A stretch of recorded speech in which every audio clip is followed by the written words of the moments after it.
तस्मै श्री गुरुवे नमः। प्रिय छात्रों, स्वागत है आप सभी का हमारे YouTube चैनल उदयाचलम संस्थान में। हम लोग व्याकरण विधि जो कक्षा 9-10 में कंबाइंड व्याकरण है इसका अध्ययन कर रहे हैं और जो प्रकरण चल रहा है वह है तद्धित प्रत्यय। प्रत्यय का प्रकरण है और कृदंत प्रत्यय का अध्ययन कर लिया हम लोगों ने। अब ये तद्धित प्रत्यय है। तद्धित प्रत्यय में भी कुछ प्रत्ययों का अध्ययन कर लिया। अब जो प्रत्यय आ रहा है वह है मयट। मयट का सिर्फ मय शेष बचता है जब ये संज्ञाओं के साथ लग जाता है तो। और किस अर्थ में आता है इसको व्याकरण विधि में दे रहे हैं कि प्रचुरता के अर्थ में। प्रचुरता के अर्थ में अर्थात अधिकता, प्रचुरता, जहाँ किसी भी चीज़ का आधिक्य हो तो वैसे भाव को द्योतित करने के लिए मयट या मय प्रत्यय शब्दों में लगाकर, संज्ञाओं में आकर लगा करता है और विशेष अर्थ देता है। तो प्रचुरता के अर्थ में मयट मय मय शेष रह जाता है, प्रत्यय का प्रयोग होता है। और इसके पश्चात करें वस्तुवाचक शब्दों से खाद्य वस्तुओं को छोड़कर विकार अर्थ में भी मयट प्रत्यय का प्रयोग होता है। तो एक अर्थ ये हो गया कि प्रचुरता के अर्थ में, दूसरा हो गया कि वस्तुवाचक तथा विकार अर्थ में भी मयट प्रत्यय का प्रयोग होता है। जबकि लघु सिद्धांत कौमुदी में जो इसकी व्याख्या आ रही वहाँ पे कह रहे हैं कि हेतुवाचक तथा मनुष्यवाचक ऐसे पंचम्यंत शब्दों में तत आगत अर्थात उससे आया हुआ, इस अर्थ में मयट प्रत्यय का प्रयोग किया जाता है। हेतुवाचक और मनुष्य अर्थात किसी हेतु या प्रयोजन जहाँ द्योतित हो उसी को हेतुवाचक कहेंगे। और मनुष्यवाचक ऐसे शब्दों के साथ, ऐसे पंचम्यंत शब्दों के साथ तत आगत उससे आया हुआ, इस अर्थ में, इस अभिप्राय में मयट प्रत्यय का प्रयोग किया जाता है। उदाहरण दिया जा रहा है जैसे शांति, शांति प्लस मयट, जब जो शब्द निष्पन्न हुआ तो बना शांतिमय अर्थात भरपूर शांति या शांति से भरा हुआ, शांतिमय। शांतिमय यह सुप्रत्यय लग रहा है, सुप्रत्यय लग रहा है तो स्पष्ट है कि इसकी प्रातिपदिक संज्ञा हो रही, प्रातिपदिक संज्ञा हो रही तो ये सातों विभक्तियों में बनेगा, तीनों लिंगों में सातों विभक्तियों में इसके शब्द रूप चलेंगे। अब आनंद प्लस मयट तो हुआ आनंदमय अर्थात जो आनंदमय है, आनंद से भरा हुआ है या आनंद उसके अंदर प्रचुर मात्रा में विद्यमान है। सुख प्लस मयट तो हुआ सुखमय अर्थात जो सुख से भरपूर है, जिसका जीवन सुख से भरपूर है उसको ऐसे कहेंगे कि सुखमय। तेज प्लस मयट तेजोमय अर्थात तेज है जिसमें, तेज की अधिकता है जिसमें या जिसके व्यक्तित्व में या जिसके चेहरे पर, तो उसको कहेंगे तेजोमय। मृत प्लस मयट मृन्मय, मृत प्लस मिट्टी के अर्थ में आता है, मृतमय या मिट्टी के समान या मिट्टी से सना हुआ भी कह सकते हैं या उसी के समान। स्वर्ण प्लस मयट तो स्वर्णमय अर्थात सोने के समान या सोने जैसा द्योतित होने वाला, चमकने वाला, स्वर्णमय, सोने जैसा। लौह प्लस मयट तो लौहमय अर्थात लोहे के समान या जहाँ लोहे की प्रचुरता है ऐसा, ऐसी कोई वस्तु इत्यादि। तो ये हो गए इसके उदाहरण। कुल 7 उदाहरण आ रहे हैं। जितना निर्धारित पाठ्यक्रम में है वही हम लोगों को पढ़ना है, इसके आगे नहीं, क्योंकि इससे आगे जब हमारा लेवल बढ़ेगा, हमारे कक्षा का स्तर बढ़ेगा और हमारी परिपक्वता का भी स्तर बढ़ेगा, तब उसके आगे इनके विषय में और विस्तार से बताया जाएगा और पढ़ाया जाएगा। 12वीं में हम लोग देखेंगे कितना वहाँ पे व्याकरण आ रहा है, तो अभी जितना यहाँ पुस्तक में दे रहे हैं उतना ही पढ़ेंगे। बाकी लघु सिद्धांत कौमुदी की भी चर्चा कर ली कि वहाँ पे हेतुवाचक मनुष्यवाचक शब्दों में और तथागतः उससे आया हुआ इत्यादि पंचम्यंत शब्दों के साथ इसका प्रयोग होता है। अब इसके पश्चात जो प्रत्यय आ रहा है वह है अण। अण का सिर्फ आकार शेष बचता है, आकार शेष रह जाता है और जब ये शब्दों के साथ जुड़ता है तो यही समझ में आता है, शब्दों के संज्ञाओं के साथ जब जुड़ जाएगा तो यही समझ में आता है, इसलिए सिर्फ आकार शेष बच रहा है। तो इसके विषय में कहा जा रहा है कि अपत्य, पुत्र या पुत्री अर्थ में अण प्रत्यय का प्रयोग किया जाता है। अपत्य किसको कहते हैं? अपत्य पुत्र या पुत्री को, संतान को कहते हैं अपत्य। आप संतान को भी कह सकते हैं, पुत्र पुत्री भी कह सकते हैं। तो अपत्य या संतान के अर्थ में अण प्रत्यय का प्रयोग किया जाता है। अण प्रत्यय करने पर आदि स्वर की वृद्धि होती है, जो पहला स्वर होता है वह दीर्घ हो जाता है, जैसे वासुदेवः, वशिष्ठः, तद्धित प्रत्यय कुल मिला के इसमें 16 प्रकरण आ रहे हैं। पूरे तद्धित प्रकरण में जो लघु सिद्धांत कौमुदी में आ रहा है उसमें 16 प्रकरण दिए गए हैं, अर्थात विभिन्न भाव अर्थों को द्योतित करते हुए उस पूरे प्रकरण को, पूरे तद्धित प्रत्यय को कैटेगराइज किया गया है। तो 16 भागों में बांटा गया है। तो और एक उसमें एक पूरा प्रकरण ही है अपत्याधिकार। अपत्य अर्थात संतान या पुत्र पुत्री के अर्थ में जिन प्रत्ययों का विधान किया जाता है, इसीलिए अपत्याधिकार करके पूरा एक प्रकरण ही बना दिया गया है। यहाँ पे कहा जा रहा है कि अण प्रत्यय का प्रयोग किया जाता है, तब अण प्रत्यय करने पर अण प्रत्यय जिन संज्ञाओं के साथ लग जाता है तो उनका आदि स्वर, आदि में जो स्वर हुआ करता है वह दीर्घ हो जाता है या उसको वृद्धि हो जाती है, आदि स्वर की वृद्धि हो जाती है। यदि वो ह्रस्व रहेगा तो दीर्घ हो जाएगा। तो यहाँ पे जैसे वासुदेव है, यहाँ वसुदेव पहले बनेगा, वसुदेव प्लस अण तो बना वासुदेवः। क्या विकार हुआ? यहाँ पे ह्रस्वाकार था वकार में, जो वसुदेव का वकार आ रहा है इसमें अभी ह्रस्वाकार है। जब अण प्रत्यय जुड़ जाएगा जो शब्द निष्पन्न होगा तो बनेगा वासुदेव। इसी प्रकार वशिष्ठ प्लस वासिष्ठ, वशिष्ठ में जो आकार है ह्रस्वाकार है यही पलट के दीर्घ हो जाएगा, बनेगा वाशिष्ठ। वशिष्ठ प्लस अण तो बना वाशिष्ठ। वाशिष्ठ वसुदेव, अर्थात ये इसका अभिप्राय निकलेगा कि वसुदेव की संतान है जो, या वसुदेव सपत्यम संतान अर्थ में ही आएगा, या वसुदेव के पुत्र हैं जो, या वसुदेव की पुत्री हैं जो। इसीलिए भगवान कृष्ण को वासुदेव कृष्ण कहा जाता है। वासुदेव अर्थात वसुदेव के पुत्र वासुदेव कृष्ण। वशिष्ठ प्लस अण तो वाशिष्ठ, अर्थात वशिष्ठ की संतान, वशिष्ठ ऋषि की संतान। विश्वामित्र दिया जा रहा है, विश्वामित्र प्लस अण तो यहाँ वैश्वामित्र बनेगा, वैश्वामित्र है।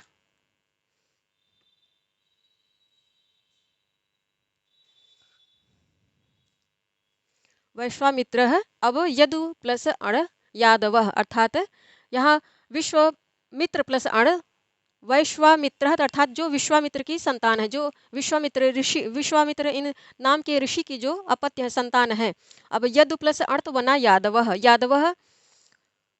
यादव भी भगवान कृष्ण के लिए आया करता है। यादव यदुवंशी भगवान कृष्ण के लिए ही नहीं बल्कि उनके वंशज जितने भी थे चंद्रवंशी क्षत्रिय, उन सब के लिए यादव का प्रयोग किया जाता है, क्योंकि उनके जो पूर्वज थे, पूर्वज जिनसे इस वंश का विस्तार हुआ, उनका नाम यदु था, देवयानी के पुत्र थे वो। इसलिए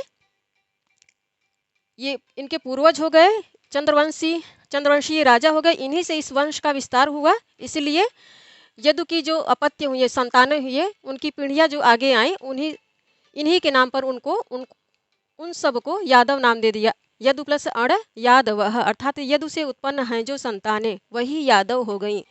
ये चंद्रवंशी क्षत्रिय थे। चंद्रवंशी क्षत्रिय इन पूर्वज व्यक्ति से इस चंद्रवंशी जो शाखा थी क्षत्रियों की, इनका विस्तार हुआ, इसीलिए इनको यादव कहा गया। यदु से उत्पन्न जो चंद्रवंशी क्षत्रिय थे, उन्हीं की जो हैराकी बाद में गई आगे विस्तृत हुई, उन्हीं को सबको यादव एक उपाधि के तहत इस शब्द का प्रयोग होने लगा। अपने पूर्वज उस व्यक्ति विशेष से, उस राजा विशेष से चंद्रवंशी, बाकी सभी जो उस चंद्रवंशी क्षत्रिय थे सबको यादव कहा जाने लगा। तो यहाँ यादव एक जात विशेष से नहीं बल्कि ये एक पूर्वज हैं, यदुवंशी चंद्रवंशी क्षत्रिय थे, उन्हीं से उनकी संतानें होने के कारण ये यादव उपाधि मिली है। बाकी जो जात के रूप में हम लोग पढ़ते हैं वो भिन्न है, और वो सब उन सब की उत्पत्ति बाद में हुई थी, मध्यकाल में, पूर्व मध्यकाल में हुई थी। ये जो उपाधि है पूर्व हमारे महाकाव्य जनपद काल की है। जब महाकाव्य काल प्रारंभ हुआ था, रामायण महाभारत इत्यादि, तब की ये उपाधि है। और ये चंद्रवंशी क्षत्रिय थे, विशुद्ध चंद्रवंशी क्षत्रिय हैं। जितने भी ये टाइटल लगाते थे, अर्थात द्वारका वाले जितने चंद्रवंशी क्षत्रिय थे, सब इन्हीं पूर्वज या पूर्व पुरुष की संतानें होने के कारण इनको यादव कहा गया। इनको उपाधि, इनको टाइटल दी जाती थी। ये अपने पूर्वज के नाम से इस टाइटल को अपने साथ लगाया करते थे, अपने नाम के आगे गर्व से लगाया करते थे, क्योंकि बेहद ही प्रतापी राजा थे यदु। चंद्रवंशी राजा थे, बेहद ही प्रतापी थे ये। तो इस प्रकार ये टाइटल बनी। मनु प्लस अण मानव, मनु की संतान होने के कारण पूरी मनुष्य जाति को मानव कहा जाता है। ये भी पूर्वज थे, मनुष्य को पूर्वज जो ऋषि थे, इन्हीं से कहा जाता है कि मनुष्यों की उत्पत्ति हुई थी और इन्हीं से उत्पन्न होने के कारण सभी को, मनुष्य मात्र को मानव कहा जाता है। अर्थात मनु मनु इस आदि ऋषि से उत्पन्न होने के कारण मानव, इनकी अपत्य, इनकी संतानें होने के कारण हम मानव हैं। तो मानव उपाधि ऐसे ही पड़ी, ये उपाधि है एक प्रकार से जो मनुष्यों के लिए दी जाती है कि इस आदि ऋषि से, इन आदि ऋषि से उत्पत्ति हुई, इनकी संतानें हैं हम सब, इसीलिए मानव कहा जाता है। अब पुत्र प्लस अण पौत्र, पुत्र तो ये क्या है, पुत्र का जो पुत्र है, पुत्र की जो संतान है वही हो गई पौत्र। अब कुरु प्लस अण कौरव, अर्थात कुरु, कुरु जो वंश है, इस वंश की जो संतानें हैं वही कौरव कही गई, कौरव। दनु प्लस अण, दनु नामक जो दानव था, राक्षस था, उसी की जो संतानें हुई उनको दानव कहा गया। दनु ये राक्षस था, इसकी जो हैराकी प्रारंभ बाद में गई, बाद की पीढ़ियां जो आई उन्हीं को दानव कहा गया। पांडु प्लस अण पांडव, पांडु की जो संतान है अपत्य, उनको पांडव कहा गया। तो ये उपाधि के रूप में, इसीलिए पूरा जो तद्धित प्रत्यय का पूरा प्रकरण है उसमें एक प्रकरण अपत्याधिकार का ही निर्धारित कर दिया गया। अपत्याधिकार काफ़ी विस्तृत है, काफ़ी उसमें चीज़ें आ रही हैं और कई अर्थों में आ रही हैं, कई प्रकार से वहाँ प्रत्यय लगा लगा के दिखाया जा रहा है। जब हम लोग सिद्धि पढ़ेंगे, लोग सिद्धांत कौमुदी की जब सिद्धि पढ़ेंगे तो आप लोग वहाँ देख लीजिए, पढ़ लीजिएगा। अभी जितना यहाँ निर्धारित पाठ्यक्रम में उतना ही पढ़ेंगे। अब इसके पश्चात दिया जा रहा है कि भाव में भी अण प्रत्यय का प्रयोग किया जाता है या भाव में भी अण प्रत्यय लगता है। तो कुशल प्लस अण कौशलम, यहाँ पे भाव का, किसी भाव विशेष का द्योतन हो रहा है। जैसे कुशलता एक भाव है, जब उसमें अण प्रत्यय लगा दिया तो कौशलम हो गया। गुरु प्लस अण गौरवम, गुरु, गुरुता या भारीपन के अर्थ में इसका प्रयोग किया जाता है। जब इसमें अण प्रत्यय लगा दिया गया तो गौरव, गौरव हो गया कि जो हमारा गौरव है, जो हमारे अभिमान या फिर हमारे गर्व का आधार होता है उसको गौरव कहते हैं। या जो ऐसी चीज़, जिस भी ऐसी चीज़ पे हम गर्व कर सकते हैं, अभिमान कर सकते हैं कि हाँ ये हमसे उत्पन्न हुई है, ये हमारे हैं, तो जो भी अभिमान करने लायक या गर्व करने लायक चीज़ होती है उसी को गौरव कहते हैं, गौरव। शिशु प्लस अण शैशवम, शिशु यह एक भाव विशेष है, भाव से इसमें अण प्रत्यय लगा तो शिशु में अण प्रत्यय लगा तो बना शैशवम, शैशव अर्थात शैशवावस्था। जो शिशु, जब बच्चे जब नवजात जब उत्पन्न होते हैं उसके पश्चात जो 5 वर्ष की अवस्था होती है उसको शैशवावस्था कहा जाता है। तो ये भी एक भाव हो गया। मृदु प्लस अण मार्दवम, मृदु कोमलता के अर्थ में आया करता है, मार्दवम तो ये भी एक भाव विशेष है। मृदुता, मार्दवम मृदुता या फिर कोमलता इत्यादि इसको कह सकते हैं। अब लघु प्लस अण लाघवम, लाघवम लघु लाघवम होगा, लघु प्लस अण लाघवम। फिर इसका उदाहरण दिया जा रहा है, कर्मसु कौशलम शोभनम अस्ति, अर्थात कार्य में कुशलता, कार्य में कुशलता या फिर प्रकृष्टता, प्रवीणता कह सकते हैं कि अपने काम में कुशल होना शोभादायक होता है। कर्मसु कौशलम शोभनम अस्ति, कार्यों में, ये कर्मसु क्या है, सप्तमी बहुवचन में आ रहा है, तो कार्य में कुशलता शोभा देती है या शोभादायक है, इस प्रकार भी कह सकते हैं। तो ये हो गया मयट मय प्रत्यय और अण प्रत्यय, ये तद्धित प्रत्यय के अंतर्गत है। इसके पश्चात अब जो प्रत्यय आ रहे हैं, ठक, ठक का अध्ययन कर लेते हैं। इसके पश्चात इतच, ठक और इतच पढ़ लेते हैं।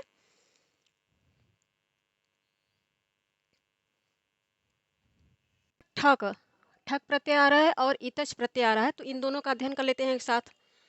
तो ठक प्रत्यय के विषय में कहा जा रहा है कि शब्दों से भाव अर्थ में ठक प्रत्यय का विधान किया जाता है। ठक का एक शेष रह जाता है, ठक का एक शेष रह जाता है तथा शब्द के आदि स्वर की वृद्धि हो जाती है, शब्द के आदि स्वर की वृद्धि हो जाती है, यही इसकी विशेषताएं हैं।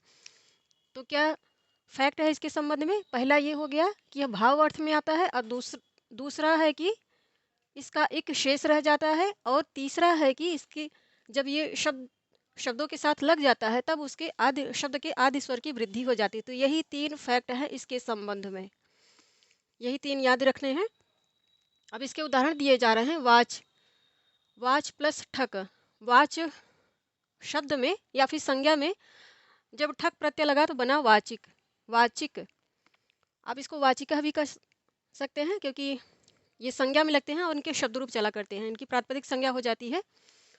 ये प्रत्यय लग के जब ये शब्दों में लगते हैं तो उनकी प्रातिपदिक संज्ञा हो जाती है। प्रातिपदिक संज्ञा हो गई तो इनके शब्द रूप चलेंगे सातों विभक्तियों, तीनों ही लिंगों में। ये भाव अर्थ में आ रहे हैं। अभी भाव विशेष में है, इसलिए ऐसे ही पढ़ेंगे जैसे निर्धारित पाठ्यक्रम में दिया गया है। अब शरीर प्लस ठक, शरीर में ठक प्रत्यय लगा तो बना शारीरिक। धर्म में ठक प्रत्यय लगा तो धार्मिक। अब इसका अभिप्राय क्या होगा? वाचिक, तो इसका अर्थ है वाणी से संबंधित। वाणी से संबंधित या वाणी का फिर शरीर से संबंध, शरीर प्लस ठक तो बना शारीरिक। शारीरिक का अभिप्राय है शरीर से संबंधित। और धर्म प्लस ठक धार्मिक, धर्म से संबंधित।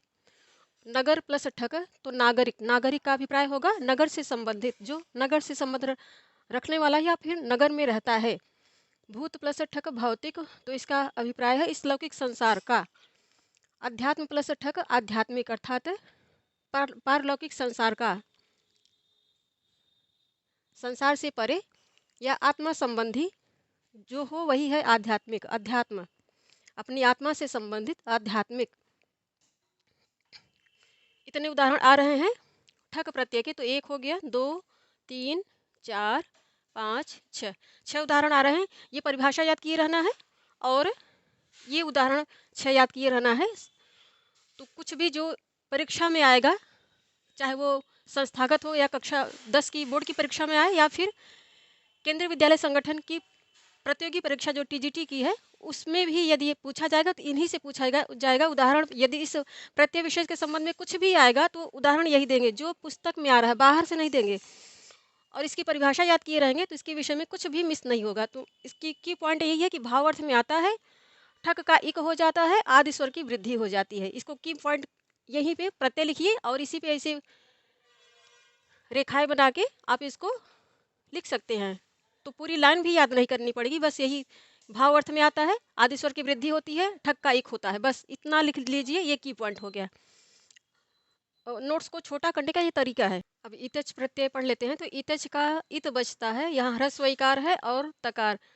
तो जब ये प्रत्यय संज्ञाओं या शब्दों से लगकर निष्पन्न होगा, जो भी निष्पन्न होगा शब्द, तो उसमें अंत में इत समझ में आता है, इसलिए ब्रैकेट में इत लिखा गया है।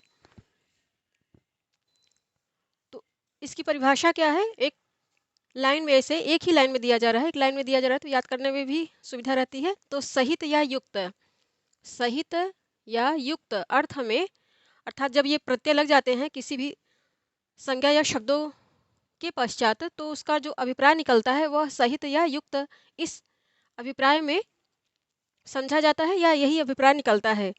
तो सहित या युक्त अर्थ में तारक आदि। तारक क्या है? तारक एक गण है। इस गण में जितनी भी संज्ञाएं या जितने भी शब्द आते हैं उन सब के संदर्भ में ये प्रत्यय और इस अर्थ सहित ये लागू होता है। तारक एक गण है, जैसे हम लोगों ने इसकी व्याकरण विधि की भूमिका में पढ़ा है कि ऋषि पाणिनि ने जो अष्टाध्यायी लिखी है वो सूत्रों में लिखी है। अष्टाध्यायी 8 अध्याय में है, लगभग 4000 सूत्र हैं। वो सूत्र शैली ही ऐसी है जो संक्षेप करती है, संक्षेप शब्दों का संक्षेप करती है। संक्षेप में अर्थात बहुत सारी बातों को कुछ सूत्रों में समेटती है। सूत्र शैली इसलिए ऋषि ने अपनाई क्योंकि उस समय लेखन का इतना विस्तार नहीं हुआ था, इतनी लेखन सामग्री उपलब्ध, लेखन तो होता था खूब, किंतु लेखन सामग्री इतनी उपलब्ध नहीं थी। तो ले किया जाता था, वस्त्रों पर किया जाता, चमड़े पर किया जाता था, ऐसी ही चीज़ों पर लिख कर उनको, जो बहुत आवश्यक चीज़ें होती थी उनको लिख कर सुरक्षित किया जाता था आगे की पीढ़ियों के लिए, ताकि वो पढ़ के समझ सके। अन्यथा सूत्र शैली में ऐसे ग्रंथों को लिखकर उनको कंठस्थ करके अग्रिम पीढ़ी तक ट्रांसफ़र किया जाता था। इसीलिए जितने भी ग्रंथ होते थे सब कंठस्थ कराए जाते थे। जितनी भी पठन पाठन की शैली थी कंठस्थीकरण के आधार पर ही हुआ करती थी। गुरु जो होते थे पहले खुद अपने गुरु से पढ़ते थे कंठस्थ करके विद्या को, फिर अपने शिष्यों में उसको ट्रांसफ़र करते थे, फिर उनके शिष्य उनको अपने शिष्यों में ट्रांसफ़र करते थे। यही पठन पाठन की परंपरा हुआ करती थी। तो ऋषि को चूँकि पूरी जो संस्कृत भाषा है उसको अनुशासित करना था, एक अनुशासन के अंतर्गत लाना था और ऐसा कुछ नहीं छोड़ना था कि फिर उस इस व्याकरण में या संस्कृत भाषा के संबंध में कुछ जोड़ा या घटाया जा सके। अर्थात व्याकरण के संबंध में कुछ भी जोड़ा या घटाया जा सके, इस प्रकार का कुछ भी लचीलापन उन्होंने नहीं छोड़ा। इसीलिए बेहद ही कशी हुई ये संस्कृत व्याकरण की जो लेखन शैली है बेहद ही कशी हुई है। इसमें कुछ भी जोड़ा नहीं जा सकता, अपनी तरफ से कुछ भी नहीं जोड़ा जा सकता। हाँ, उसको उसको बोधगम्य बनाने के लिए टीका उस पर व्याख्या अपनी अपने अपने अपने सिद्धांत के अनुसार लिखी जा सकती है, किंतु वो भी स्वीकारी होती है तब उसको स्वीकारा जाता है, अन्यथा टीका लिख के रखे रहिए कोई मतलब नहीं होता है। तो इसलिए जो भी टीका भी लिखते हैं तो ऋषि पाणिनि के सिद्धांत को कोई भी टीकाकार नकारते नहीं है कभी, बस उसको बोधगम्य बनाने की कोशिश करते हैं ताकि वो सूत्र लोगों की समझ में आए, पाठकों की समझ में आए।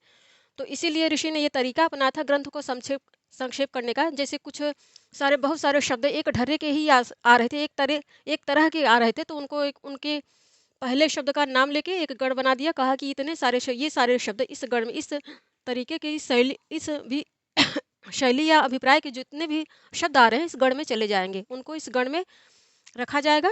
तो तारक कह दिया तो इसका अभिप्राय इसमें जितने भी शब्द आ रहे हैं सबको यहाँ कहा जा रहा है, सबका बोध हो रहा है। तो ऐसे ही गढ़ इत्यादि, गढ़ सूत्र और जो इतनी चीज़ें ऋषि ने अपनाई थी, बस अभिप्राय यही था कि ग्रंथ संक्षेप में हो ताकि याद करने में सुविधा हो, इसको याद किया जा सके, कंठस्थ पूरा संपूर्ण ग्रंथ कंठस्थ किया जा सके और फिर उसको ट्रांसफ़र किया जा सके अग्रिम पीढ़ी में। तो ये तारक इत्यादि गढ़ है, इसको गढ़ कहेंगे। तारक गढ़ आदि शब्दों से इतच प्रत्यय का प्रयोग किया जाता है, अर्थात इस गढ़ में जितने भी शब्द आएंगे सब में इतच प्रत्यय का प्रयोग होगा और उनका अभिप्राय निकलेगा सहित या युक्त। अब इसका उदाहरण दिया जा रहा है, तारक गढ़ का थोड़ा सा 13-14 उदाहरण दे रहे हैं, तो इसी के आधार पर बाकी इस गढ़ में जितने भी शब्द आ रहे हैं उनको भी समझा जाएगा। तो तारक तारक में इतच प्रत्यय लगा तो बना तारकितः। तारकितः का अभिप्राय है तारों सहित या तारों से भरा हुआ। आकाश जब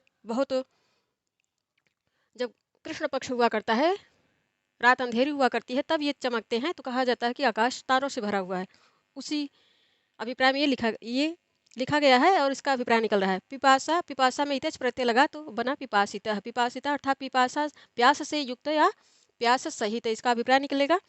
कुसुम प्लस इतच कुसुमितः, तो इसका अभिप्राय निकलेगा फूलों से युक्त या फूल सहित, पुष्प सहित। तो क्षुधा में इतच प्रत्यय लगा तो बना क्षुधितः। क्षुधा का अभिप्राय है भूख, तो इसका अभिप्राय है कि भूख से युक्त या भूख सहित। अब हर्ष में इतच प्रत्यय लगा तो बना हर्षिता। हर्षिता का अभिप्राय है आनंद से युक्त या आनंद सहित, यह अभिप्राय निकल रहा है। फिर दीक्षा प्लस इतच बना दीक्षिता। दीक्षिता का अभिप्राय है दीक्षा से युक्त या दीक्षा सहित। ये दीक्षा का प्रयोग मंत्र वंत्र के संबंध में लिया जाता है। जब किसी शिष्य को दीक्षित किया जाता है, कोई गुरु अपने संस्कार में उसको ढालने की कोशिश करते हैं तो कुछ ऐसे नियम बनाते हैं और नियम देते हैं उसको।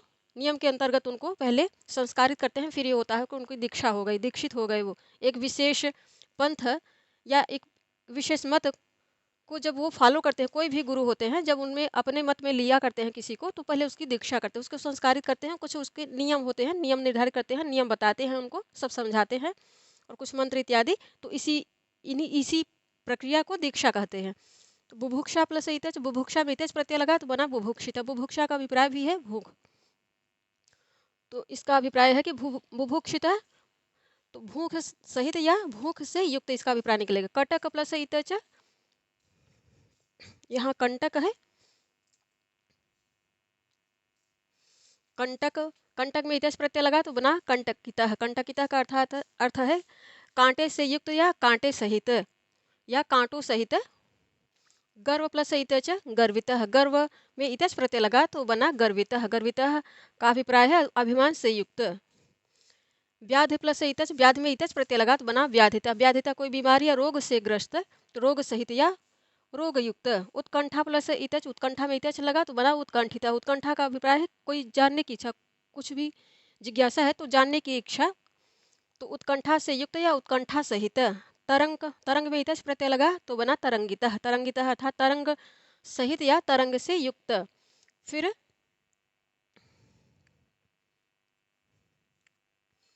दीक्षा यहाँ आ रहा है, दीक्षा प्लस इतच, तो इसको मिट देंगे।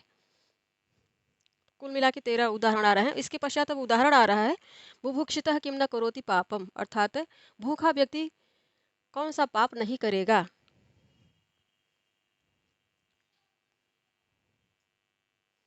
बुभुक्षितः, दो उदाहरण और आ रहे हैं। बुभुक्षितः किम न करोति पापम, भूखा व्यक्ति क्या पाप नहीं कर सकता, कौन सा पाप नहीं कर सकता, क्योंकि उसको अपनी भूख मिटाना पहला उद्देश्य होता है। उसको पहले यही लगेगा कि पहले अपनी भूख मिटाए, जो भी हो जिस भी तरीके से भूख मिटे वो भूख मिटे। तो इसीलिए कहा जाता है कि जो भूखा है उसका पहला धर्म है कि वो पहले अपने अंदर की आग को, पेट की जो जठराग्नि उठ रही है उसको पीड़ित कर रही है उसको शांत करे, उसके लिए वो क्या पाप नहीं कर सकता है। अब इसके पश्चात दूसरा उदाहरण है, क्षुधितः बालका इतस्ततः भ्रमति, भूखा बालक इधर उधर घूम रहा है। और फिर तीसरा उदाहरण है, पिपासितः काकः जलम अन्वेषयति, प्यासा कौवा पानी ढूंढ पानी ढूंढता है। पिपासितः काकः जलम अन्वेषयति, प्यासा कौवा पानी ढूंढता है या पानी ढूंढ रहा है। तो इन्हीं सब अभिप्रायों में इतच प्रत्यय लगा करता है। इसमें की पॉइंट क्या है, इतच प्रत्यय का इत शेष बचता है, तो ये एक पॉइंट हो गया। फिर सहित या युक्त अर्थ में ये आया करता है, और तारक आदि, सहित या युक्त अर्थ में तारक आदि शब्दों से इतच प्रत्यय, ये एक ही लाइन में इसको याद करना होगा। तो ये एक हो गया फैक्ट और ये दूसरा हो गया, इनको याद कर लेना है दोनों को। फिर इसके पश्चात ये 13 उदाहरण आ रहे हैं, 13 उदाहरणों को याद किए रहना, हो गया बस। इससे संबंधित जो भी आएगा परीक्षा में वो एक भी छूटेगा नहीं, सब कर जाएंगे हम लोग। तो ये हम लोगों ने ठक और इतच प्रत्यय का अध्ययन किया। अब इसके पश्चात त्व और तल प्रत्यय आ रहे हैं। यत प्रत्यय आ रहा है थाल और तहसील, 4 प्रत्यय और बचे हैं, इनको पढ़ लेते हैं नेक्स्ट फाइल में। तो बने रहिए हमारे साथ। धन्यवाद साथियों आप सभी का।